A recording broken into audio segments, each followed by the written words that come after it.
राजधानी लखनऊ से जुड़ी बड़ी खबर है। ताज होटल को बम से उड़ाने की धमकी दी गई है। ईमेल के जरिए होटल को उड़ाने की धमकी दी गई है। कल आधा दर्जन होटल को मिली थी बम से उड़ाने की धमकी। एक बड़ी खबर आपकी टीवी स्क्रीन पर, ताज होटल को बम से उड़ाने की धमकी दी गई है।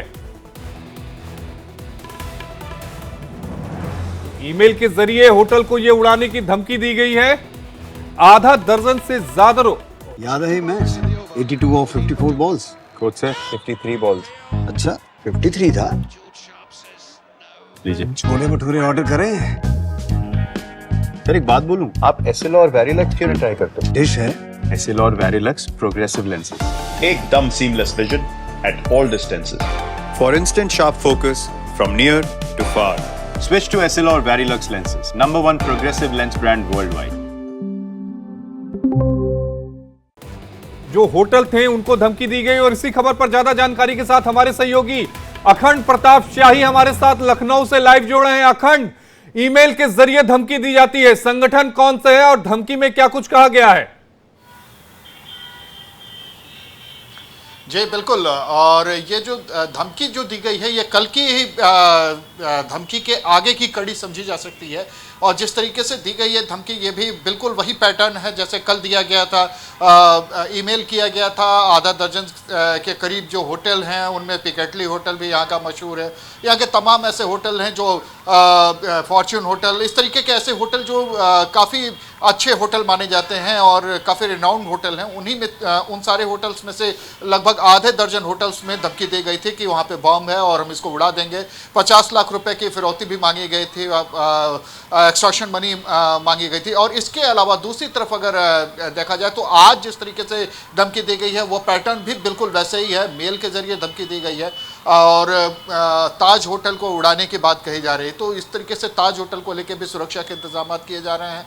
जांच पड़ताल शुरू है जैसा कि बताया गया है। और वो सारी चीज़ें अगर देखी जाए, तुरंत की घटना है, तुरंत ये धमकी मिली है। तो ये जब मीडिया में जैसे ही आया है उसके बाद से ये इस बात को लेके और ज़्यादा कौतूहल मचना शुरू हो गया है कि आखिर अब वो कौन लोग हैं जो लगातार धमकियां दे रहे हैं, चाहे वो एयरप्लेन्स उड़ाने की बात हो, चाहे वो रेलवे को उड़ाने की बात कभी कही जा रही हो, कभी कोशिश की जा रही हो रेलवे को उड़ाने की या फिर उसको डिरेल करने की, और दूसरी तरफ ये होटल्स को जिस तरीके से अब टारगेट किया जा रहा है। तो इसको लेके जो सुरक्षा एजेंसियां हैं, जो पुलिस डिपार्टमेंट है उनकी भी, और इंटेलिजेंस जो है, साइबर क्राइम साथ साथ, ये सभी एक साथ एक्टिव हुए हैं। बहरहाल अभी जांच पड़ताल की जा रही है, अंदर तलाशी ली जा रही है और तलाशी के बाद अगर कुछ मिलता है तो ही आगे बात की जाएगी। अदरवाइज जिस तरीके से कल की जो धमकी थी जिसमें कुछ भी नहीं मिला, सभी होटल्स में छानबीन की गई, सिलसिलेवार तरीके से छानबीन की गई, कहीं कुछ नहीं मिला था। तो इस धमकी को भी काफ़ी कुछ वैसा ही माना जा रहा है, लेकिन पड़ताल एहतियातन जरूर की जा रही है। अखंड, लेकिन सवाल ये उठता है कि क्या त्योहार से पहले, दिवाली का त्योहार आने वाला है, उससे पहले एक डर और एक दहशत का माहौल खड़ा करने की कोशिश की जा रही है क्या इन धमकी भरे ईमेल के जरिए?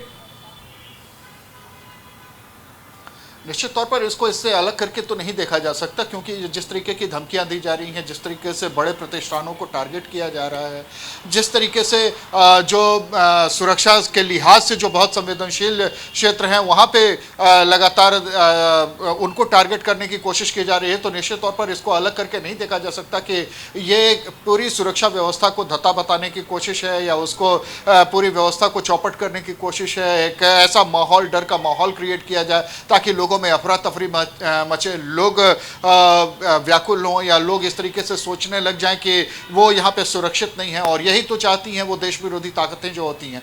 तो निश्चित तौर पर इससे अलग जोड़कर नहीं देखा जा सकता इस पूरी कोशिश को। हाँ, ये ज़रूर है कि कुछ लोग जो ऐसी चीज़ों में जब जांच पड़ताल हो गई, साइबर क्राइम जिस तरीके से साइबर क्राइम की टीम को जिस तरीके से एक्टिवेट किया जा रहा है, जिस तरीके से जो मेल जनरेट हुआ है उस मेल को पता लगाने की कोशिश की जा रही है, और इससे जो ऑथेंटिसिटी है कि कितनी ऑथेंटिक है ये जानकारी के वाकई में कहीं धमकी। अखंड, ये जांच में पता चलेगा कि ये धमकी के पीछे का आखिर वाकई सच क्या है। क्या कोई संगठन है या फिर केवल धमकी का मकसद डराना है और धमकाना है? आपका जुड़ने के लिए बेहद शुक्रिया।